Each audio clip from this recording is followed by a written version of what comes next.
ಧನುಸ್ಸು ರಾಶಿ ಅಧೀನ ಉದ್ಯೋಗಿಗಳು ಅಂದರೆ ನಿಮ್ಮ ಕೈ ಕೆಳಗೆ ಕೆಲಸ ಮಾಡ್ತಕ್ಕಂಥವ್ರು, ಮನೆಯಲ್ಲಿ ನಿಮಗಿಂತ ಚಿಕ್ಕವರು, ನಿಮ್ಮಿಂದ ನೀವು ಆಡ್ತಕ್ಕಂತಹ ಮಾತಿನಿಂದ, ಮಾಡುವಂತಹ ವ್ಯವಸ್ಥೆಯಿಂದ ಅಥವಾ ಕೊಡ್ತಕ್ಕಂತಹ ಹಣವೋ ದ್ರವ್ಯವೋ ಇನ್ಯಾವುದೋ ಪದಾರ್ಥದಿಂದಲೋ ಬಹಳ ಸಂತೋಷವಾಗಿರ್ತಾರೆ. ಅದರಿಂದ ಅವಳಿಗೆ ಬಹಳ ಖುಷಿಯಾಗತ್ತೆ. ಅವರ ಮನಸ್ಸನ್ನು ನೀವು ಗೆದ್ದಿದ್ದೀರಿ ಅನ್ನುವಂತಹ ಭಾವನೆ ನಿಮಗೆ ಬರ್ತಕ್ಕಂಥದ್ದು. ನಿಮ್ಮ ಧೈರ್ಯ, ಆತ್ಮವಿಶ್ವಾಸ ಇದೆರಡೂ ಕೂಡ ಹೆಚ್ಚಾಗುವಂತಹ ದಿವಸ ಇದು. ನಿಮ್ಮ ಆರ್ಥಿಕ ಸ್ಥಿತಿ ನಿಮಗೆ ಈ ದಿವಸ ಅನುಕೂಲಕರವಾಗಿ ಇರುತ್ತೆ ಅನ್ನುವಂಥದ್ದು. ಸಣ್ಣ ಪುಟ್ಟ ಸಮಸ್ಯೆಗಳು ದೂರವಾಗ್ತಕ್ಕಂತಹ ದಿವಸ.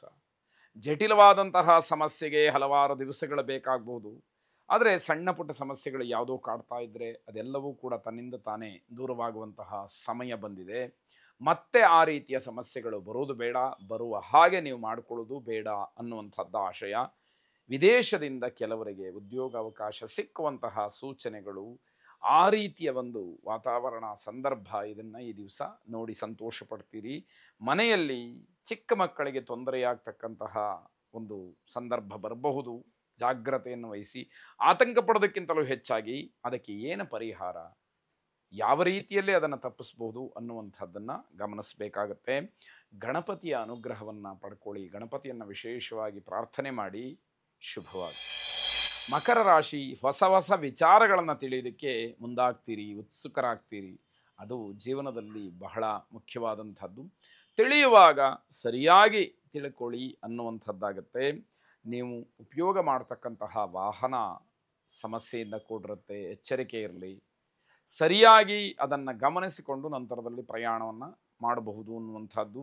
ಹಣದ ಕೊರತೆಯಿಂದ ನೀವು ಮಾಡಬೇಕಾದಂತಹ ಕೆಲಸ ಅರ್ಧಕ್ಕೆ ನಿಂತು ಹೋಗ್ಬೋದು, ಎಚ್ಚರಿಕೆ ಇರಲಿ. ನಿಮ್ಮ ಯೋಗ್ಯತೆಯನ್ನು ಮೀರಿ ಏನೋ ಮಾಡ್ತೀನಿ ಅಂತ ಹೇಳಿ ಹೋಗುವಂಥದ್ದು ಒಳ್ಳೆಯದಲ್ಲ ಅನ್ನುವಂಥದ್ದು. ಕಾನೂನಿನ ವಿಚಾರದಲ್ಲಿ ಸ್ವಲ್ಪ ಗೊಂದಲ ಇರುತ್ತೆ. ಸರಿಯಾದಂತಹ ವಕೀಲರನ್ನು, ನ್ಯಾಯವಾದಿಗಳನ್ನು ಸಂಪರ್ಕ ಮಾಡಿ ಮಾಹಿತಿಯನ್ನು ಪಡೆಯಿರಿ.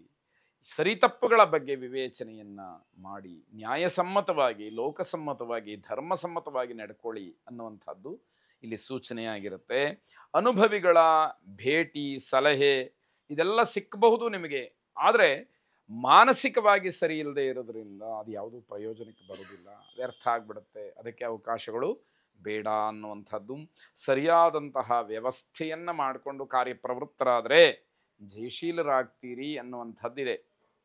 ಹಾಗಾಗಿ ನಿಮ್ಮ ಪ್ರಯತ್ನ ಸರಿಯಾದಂತಹ ನಿಟ್ಟಿನಲ್ಲಿ ಇರಬೇಕು ಅನ್ನುವಂಥದ್ದು. ದುರ್ಗಾ ಪ್ರಾರ್ಥನೆಯನ್ನು ಮಾಡಿ. ಶುಭವಾಗಿ. ಕುಂಭರಾಶಿ ವ್ಯಾವಹಾರಿಕವಾಗಿ ವಿದ್ಯಾರ್ಥಿಗಳಿಗೆ ವಿದ್ಯಾಕ್ಷೇತ್ರದಲ್ಲಿ ಬಹಳ ಉತ್ತಮವಾದಂತಹ ದಿವಸ ಇದು ಅಂತ ಹೇಳಬೇಕು. ವ್ಯಾಪಾರ, ವ್ಯವಹಾರ, ಅಧ್ಯಯನ ಇದೆಲ್ಲದಕ್ಕೂ ಸಂಬಂಧಪಟ್ಟ ಹಾಗೆ ಬಹಳ ಉತ್ತಮವಾದಂತಹ ದಿವಸ ಇದು. ಹಾಗಾಗಿ ಯಾವುದೇ ವ್ಯವಹಾರವನ್ನು ಮಾಡಲಿ, ಅದರಿಂದ ಅನುಕೂಲ ಆಗತ್ತೆ ಅನ್ನೋದಾದರೆ ಅದನ್ನು ಸದ್ವಿನಿಯೋಗ ಮಾಡಿಕೊಳ್ಳಿ. ಮೊದಲು ಆತ್ಮೋದ್ಧಾರ, ನಂತರದಲ್ಲಿ ಜಗತ್ತಿನ ಹಿತ ಇವೆಲ್ಲವನ್ನು ಗಮನಿಸ್ಕೊಳ್ಬೇಕು. ಹಿಂದೆ ಮಾಡಿದಂತಹ ವ್ಯಾಪಾರ ಆಗ್ಬೋದು, ವ್ಯವಹಾರ ಆಗ್ಬೋದು, ಅದರಲ್ಲಿ ಏನಾದರೂ ನಷ್ಟ ಆಗಿದ್ದರೆ ಈ ದಿವಸ ಅದೆಲ್ಲ ಸರಿದೋಗುತ್ತೆ, ಕಳ್ಕೊಂಡಂಥದ್ದು ಸಿಕ್ಕತ್ತೆ ಅನ್ನುವಂಥದ್ದು. ಸಾಹಿತ್ಯ, ತತ್ವಶಾಸ್ತ್ರ ಇತ್ಯಾದಿಗಳ ಕಡೆ ಮನಸ್ಸು ಹೋಗ್ಬೋದು. ಹಾಗಂತ ಆ ಗ್ರಂಥಗಳನ್ನೇ ಓದಬೇಕು, ಆ ಗ್ರಂಥಗಳ ಪರಿಚಯವೇ ನಮಗಿಲ್ಲ ಅನ್ನುವಂಥದ್ದೆಲ್ಲ ಅಲ್ಲ. ಅದರಲ್ಲಿ ಇರತಕ್ಕಂತಹ ಅಂಶ, ವಿಷಯ ಅದು ನಮ್ಮ ನಿತ್ಯ ಜೀವನದಲ್ಲಿ ಹೇಗೆ ಅಳವಡಿಸ್ಕೊಳ್ಬೇಕು, ಹೇಗೆ ಅದರಿಂದ ಅನುಕೂಲವಾಗುತ್ತೆ, ಅದನ್ನು ಮರೆತರೆ ಬಿಟ್ಟರೆ ಹೇಗೆ ನಾವು ವಂಚಿತರಾಗ್ತೀವಿ, ಈ ಆಲೋಚನೆಗಳು ಬರಬೇಕಾದಂಥದ್ದು ಮುಖ್ಯವಾಗುತ್ತೆ. ಆತ್ಮೀಯರ ಜೊತೆಯಲ್ಲಿ ಉತ್ತಮವಾದಂತಹ ಸಮಯವನ್ನು ಕಳೀತೀರಿ. ಸರ್ಕಾರಿ ನೌಕರರಿಗೆ ಒತ್ತಡಗಳು ಕಡಿಮೆ ಆಗುತ್ತೆ. ಬಹಳ ಆರಾಮದಾಯಕವಾದಂತಹ ಕೆಲಸ. ಆದರೆ ಆಲಸ್ಯ ಬೇಡ. ಆಲಸ್ಯದಿಂದ ನೀವು ನಿಮ್ಮ ಕೆಲಸಕ್ಕೆ ಅಥವಾ ನಿಮ್ಮ ಒಂದು ಸ್ಥಾನಮಾನಕ್ಕೆ ಕುತ್ತನ್ನು ತಂದುಕೊಳ್ತಕ್ಕಂಥದ್ದು ಖಂಡಿತವಾಗಿ ಬೇಡ. ರೋಗಿಗಳಿಗೆ ಏನಾದರೂ ಸಹಾಯವನ್ನು ಮಾಡಿ, ಹಣ್ಣನ್ನು ಕೊಡಿ, ನಿಮಗೆ ಪುಣ್ಯ ಸಂಚಯವಾಗಲಿ. ಶುಭವಾಗಿ. ಮೀನರಾಶಿ ಬೆಳಗ್ಗೆ ಎದ್ದಾಗನಿಂದ ಏನೋ ಒಂದು ರೀತಿಯ ಒತ್ತಡ ಅಥವಾ ಏನೋ ಒಂದು ರೀತಿಯ ಅಸಮಾಧಾನದ ವಾತಾವರಣ, ಇಡೀ ದಿನಪೂರ್ತಿ ಹಾಗೆ ಕಳಿಬೇಕಾದಂತಹ ಪರಿಸ್ಥಿತಿ ಇರುತ್ತೆ. ದಿನಪೂರ್ತಿ ಕಷ್ಟಪಟ್ಟು ಕೆಲಸವನ್ನು ಮಾಡಿ ಸಂಜೆಯ ಹೊತ್ತಿಗೆ ಏನೋ ಸ್ವಲ್ಪ ವಿಶ್ರಾಂತಿಯೋ ಸಮಾಧಾನವೋ ಅಂತ ಅಂದ್ಕೊಂಡ್ರೆ ಅಷ್ಟೊತ್ತಿಗೆ ಮನಸ್ಸಿಗೆ ಏನೋ ಅಹಿತವಾದಂತಹ ವಿಚಾರ ಬರುವಂಥದ್ದಾಗುತ್ತೆ. ಮಾನಸಿಕವಾಗಿ ತುಂಬ ನೋವನ್ನು ಪಡ್ತೀರಿ, ಹಿಂಸೆಯನ್ನು ಪಡ್ತೀರಿ, ಯಾರ ಹತ್ರನೂ ಹೇಳ್ಕೊಳಕ್ಕಾಗ್ತಾ ಇಲ್ಲ, ಅನುಭವಿಸೋದು ಕೂಡ ಕಷ್ಟ ಆಗ್ತಾ ಇದೆ.